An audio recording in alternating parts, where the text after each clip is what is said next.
കൂടുതൽ വാർത്തകളിലേക്ക്. പത്മകുമാർ പുറത്തേക്കെന്ന സൂചന. കടുത്ത നടപടി വേണമെന്ന് CPM ജില്ലാ സെക്രട്ടേറിയറ്റിൽ അഭിപ്രായം. കടുത്ത നടപടി എടുക്കാതെ മുന്നോട്ടു പോകാൻ കഴിയില്ല എന്നാണ് സെക്രട്ടേറിയറ്റ് അംഗങ്ങൾ പറയുന്നത്. നിതിൻ തോമസ് വിവരങ്ങളുമായിട്ട്. നിതിൻ, ഏകദേശം പുറത്തേക്കെന്ന സൂചനകൾ തന്നെയാണ് വരുന്നത്. കഴിഞ്ഞ ദിവസവും ഇപ്പോൾ അദ്ദേഹത്തിന്റെ ആത്മകഥയിലൂടെ കൂടുതൽ കാര്യങ്ങൾ വെളിപ്പെടുത്തുമെന്ന ഒരു പ്രതീതി ഉണ്ടാക്കിയ ശേഷം കടുത്ത നടപടി വേണമെന്ന് തന്നെയാണ്. അത് ഇന്ന് തന്നെ ആ നടപടി പ്രതീക്ഷിക്കുന്നുണ്ടോ ശരിക്കും?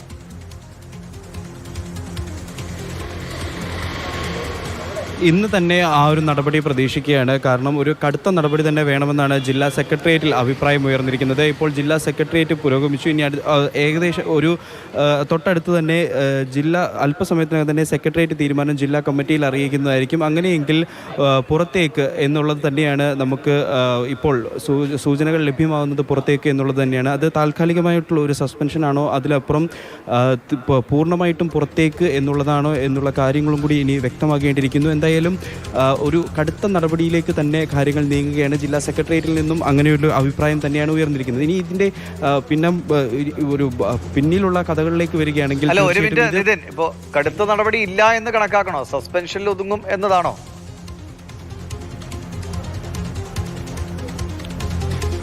സസ്പെൻഷനിൽ ഒതുങ്ങുമോ എന്നുള്ളതാണ് ഇപ്പോൾ നോക്കിക്കാണുന്നത്. കാരണം സസ്പെൻഷൻ ആണെങ്കിൽ തന്നെ കാലാവധി എത്ര കാലത്തേക്കായിരിക്കും? അതായത് ഇപ്പോൾ ഒരു 6 മാസത്തേക്കാണോ, 1 വർഷത്തേക്കാണോ, അല്ലെങ്കിൽ കുറ്റപത്രം സമർപ്പിച്ച് ഈ കുറ്റവാളി എന്ന് കണ്ടെത്തുന്നത് വരെയാണോ എന്നുള്ള കാര്യങ്ങളിലൊന്നും ഒരു വ്യക്തത വന്നിട്ടില്ല. എന്തായാലും സസ്പെൻഷനിൽ ഒതുങ്ങുമോ അതോ കടുത്ത നടപടിയിലേക്ക് തന്നെ പോകുമോ എന്നുള്ള കാര്യത്തിൽ വ്യക്തത വരേണ്ടിയിരിക്കുന്നു. സസ്പെൻഷനിലായിരിക്കും എന്നുള്ള കാര്യമാണ് നമുക്കിപ്പോൾ ലഭിക്കുന്ന സൂചനകൾ എന്ന് പറയുന്നത്.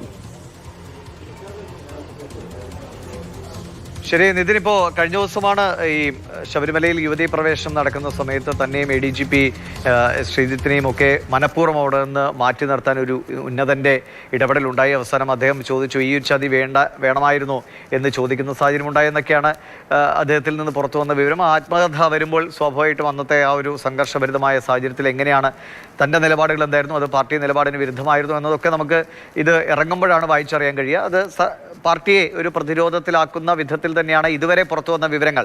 അതിൻ്റെ അടിസ്ഥാനത്തിൽ അതൊരു സമ്മർദ്ദതന്ത്രമായി കണക്കാക്കി പാർട്ടി അങ്ങനെ നിലപാടെടുക്കുകയാണോ? ഈ ഭൂരിഭാഗം ആളുകളും കടുത്ത നടപടി വേണമെന്ന് ആവശ്യപ്പെടുമ്പോഴും എന്തുകൊണ്ടാണ് സസ്പെൻഷനിൽ ഒതുക്കിയേക്കുമെന്നൊരു സൂചന വരുന്നത്?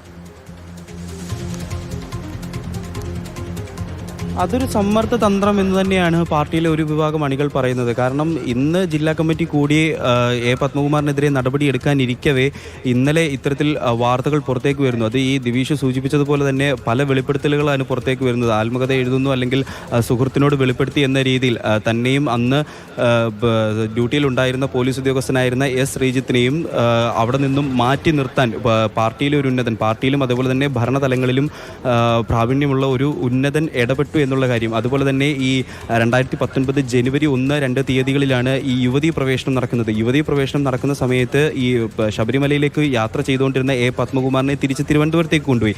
തിരുവനന്തപുരത്ത് ഒരു ഉന്നതനെ കാണണമെന്ന് പറഞ്ഞു. അതിനുശേഷം അന്ന് വൈകുന്നേരം കണ്ടില്ല. അടുത്ത ദിവസം രാവിലെ TV-യിലൂടെയാണ് ഈ പത്മകുമാർ ശബരിമലയിൽ യുവതികൾ പ്രവേശിച്ചു എന്നുള്ള കാര്യം അറിയുന്നത്. അതിനുശേഷം ഈ ഉന്നതനെ കണ്ടു, ഉന്നതനോട് ചോദിച്ചു, ഈ ചതി എന്നോട് വേണമായിരുന്നു എന്നുള്ള രീതിയിൽ പത്മകുമാർ ചോദിച്ചു എന്നുള്ള കാര്യങ്ങളൊക്കെ ഒരു വെളിപ്പെടുത്തൽ വന്നപ്പോൾ ഈ പാർട്ടിയിൽ തന്നെയുള്ള ഉന്നതന്മാരാരെങ്കിലും ഇതിൽ ബന്ധപ്പെട്ടിട്ടുണ്ടോ? ശബരിമല യുവതീ പ്രവേശനം, അതുപോലെ തന്നെ സ്വർണ്ണക്കൊള്ള തുടങ്ങിയ കാര്യങ്ങളിൽ ഉന്നതന്മാരാരൊക്കെ ഇടപെട്ടിട്ടുണ്ട്? അപ്പോൾ അത്തരത്തിൽ പല വെളിപ്പെടുത്തലുകളും തൻ്റെ ഭാഗത്തു നിന്ന് പുറത്തേക്ക് വരും എന്നുള്ള ഒരു സൂചന പാർട്ടിക്ക് നൽകുകയായിരുന്നു. അത് പൂർണ്ണമായിട്ടും ഒരു സമ്മർദ്ദ തന്ത്രം തന്നെ ആയിരിക്കാൻ ആണ് സാധ്യതകൾ. അപ്പോൾ ഈ പാർട്ടിക്ക് ഉള്ളിലുള്ളവരും അത് തള്ളിക്കളയുന്നില്ല. ഒരു സമ്മർദ്ദതന്ത്രം തന്നെയാണ് എന്നാണ് പാർട്ടിയിലെ ഒരു വിഭാഗം ആൾക്കാർ പറഞ്ഞുകൊണ്ടിരുന്നത്.